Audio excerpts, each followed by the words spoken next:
నియోజకవర్గం వేరగట్ట మండలం నుంచి వచ్చాం. అన్ని గ్రామాలు కూడా మేము తిరుగుతున్నాం.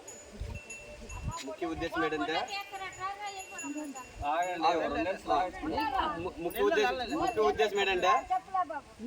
నిమ్మక జయకృష్ణ గారు జనసేన పార్టీ తరఫు నుంచి పోటీ చేస్తున్నారు. ఆయన ఒక గత 2 సార్లు తెలుగుదేశం పార్టీ తరఫు నుంచి పోటీ చేసి ఓడిపోయారు. మరి 2 సార్లు ఒక వ్యక్తికి ఏదైనా ఒక సందర్భంలో బాధ అనేది కలిగిస్తే తర్వాత అనేది సంతోషం ఇవ్వడం అనేది మానవ ధర్మం, రాజకీయంలో అయినా సామాజిక వర్గంలోనే. కాబట్టి ఆయన ఒక సంతోషకరమైన జీవితం, ఒక వ్యక్తి బతకాలంటే కష్టాలు తొలగాలి. ఆయన 3వ సారి కూడా ఓడిపోయారనుకో ఆ మనిషి తాలూకు ప్రభావం ఎవరికి చూపిస్తుందో కూడా తెలియదు. ఈ రోజుకి 2004 నుంచి 2024 వరకు 2 సార్లు కాంగ్రెస్ ప్రభుత్వం, 2 సార్లు వైఎస్ఆర్సీపీ ప్రభుత్వం వచ్చింది. దానివల్ల ఏమవుతుందంటే పాలకొండ నియోజకవర్గం సంబంధించి 4 మండలాలకు సంబంధించిన ప్రతి గ్రామం కూడా అభివృద్ధి అనేది ఆగిపోయింది. ఏదో సీఎం ఉంటే సీఎం ద్వారా వచ్చే పథకాలే తప్ప గ్రౌండ్లో ఉన్న నాయకులు ఆ యొక్క ప్రజలకి అభివృద్ధి అనేది చేయడం లేదు. ఏదైనా చేస్తే దానికి అవినీతితోనే కూరుకుపోయింది. సీఎంలు మనం తిట్టడానికి ఇక్కడ అవసరం లేదు, గ్రామ నాయకులు అనేది సరైన విధానం లేరు. మరి ఇలాంటి సమయంలోన జగన్మోహన్ రెడ్డి గారు ఇప్పుడు కొంతమంది ఆడవాళ్ళకి 18,000 రూపాయలు అయితేనేమి, విద్యార్థులకి విద్యా కానుక 1,500 కానుక అయితేనేమి, లేదా పెన్షన్ 3,000 రూపాయలు అయితేనేమి, ఇలాంటి కార్యక్రమాలు కొన్ని ఉన్నాయి. కానీ జనసేన పార్టీ, పవన్ కళ్యాణ్ గారి పార్టీ తరపు నుంచి జయకృష్ణ గారు పోటీ చేస్తున్నారు. ఆయన గుర్తు గాజు గ్లాస్ గుర్తు. ఆయన గెలిస్తే మనకు వచ్చే లాభం ఏంటంటే ఇప్పటి వరకు మీరు తీసుకుంటున్న 3,000 రూపాయల పెన్షన్ని పవన్ కళ్యాణ్ గారు, చంద్రబాబు నాయుడు, మోడీ గారు నాయకత్వంలో 4,000 రూపాయలు చేస్తున్నారు. అంటే మనకు ఒక 1,000 రూపాయలు పెంచారు.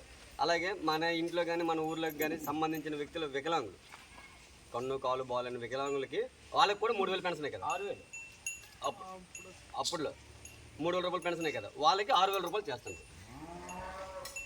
ఇప్పుడు అమ్మఒడి కానుక ఉంది కదా, ఈ అమ్మఒడి కానుక అనేది ఇంట్లో ఒక వ్యక్తికి మాత్రమే 13,000 రూపాయలని ఇవ్వడం జరుగుతుంది. ఇప్పుడు ఈ ప్రభుత్వం వచ్చిన తర్వాత ఇంట్లో ఎంతమంది ఉంటే అది 2, 3, 4 ఎంతమంది ఉన్నా సరే అందరికి కూడా ఈ పథకం అనేది వర్తిస్తుంది.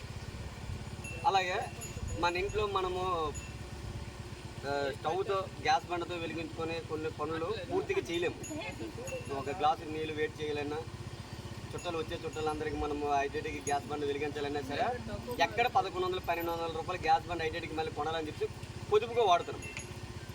మనకు డబ్బు భారం వల్ల, పేదరికం వల్ల. దాన్ని దృష్టిలో పెట్టుకొని ఈ మేనిఫెస్టోలోన ఒక సంవత్సరానికి 3 గ్యాస్ బండ్లు ఉచితంగా, ఫుల్ బండ్లు 3 బండ్లు అయితే ఆటోమేటిక్గా మనకు సంవత్సరం ఆటోమేటిక్గా సరిపోద్ది. చాలకపోయినా మరొక గ్యాస్ బండ్కి మనకు సొంత డబ్బులు అవుతుంది. సో ఈ ప్రభుత్వంలో చాలా మంచి పథకాలు ఉన్నాయి, మంచి ఆలోచనతో వస్తున్నారు. ఎవడు ఎక్కడ తప్పు చేసినా నిలదీయడానికి పవన్ కళ్యాణ్ గారు ఉన్నారు. అలాగే మీకు వచ్చి ఇప్పుడు ఉపాధి పని తాలూకు డబ్బులు ఇచ్చింది కూడా సెంట్రల్ గవర్నమెంట్, నరేంద్ర మోడీ గారు. ఆయన మన కరోనా నుంచి మరొక 3 సంవత్సరాల వరకు కూడా ఉచిత బియ్యం ఇస్తుంది ఆయన. జగన్ ప్రభుత్వం కాదు, మోడీ గారు ఇస్తుంది. మీకు వచ్చే 18,000 రూపాయల్లో కూడా ఇస్తున్న డబ్బులు కూడా మోడీ గారిది. మీకు అదే అడుగుతారు, మీకు 6,000 రూపాయలు ఎక్కడైనా మోడీ గారి తరఫున డబ్బులు మీకు పడలేదా? చెప్పండి, మీకు నేను అడుగుతున్నా. 6,000 రూపాయల తాలూకు నరేంద్ర మోడీ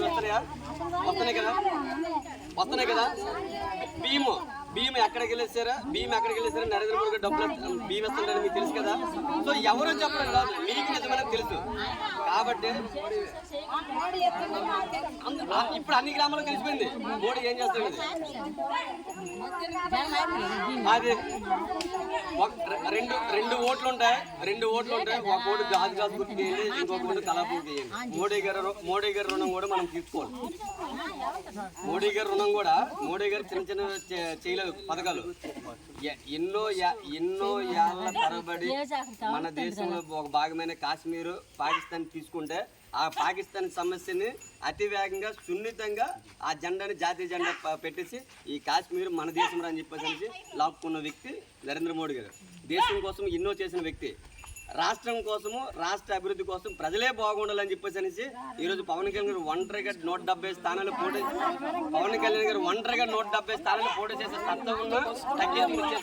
అలాగే మీ ఆడవాళ్ళందరూ కూడా జిల్లాకి సంబంధించిన వ్యాప్తంగా ఉచిత బస్సు మీరు సినిమాకి వెళ్ళా, కూరగాయలకి వెళ్ళా, పెళ్లి ఫంక్షన్లకి వెళ్ళిపోయినా, దేనికి వెళ్ళా సరే ఉచిత బస్సు. ఒక్క అవకాశం కాలు కాసు గుర్తుకి కలపూకి వేసి గెలిపిస్తారని ఇంక అందరికీ ప్రయత్నిస్తున్నాం.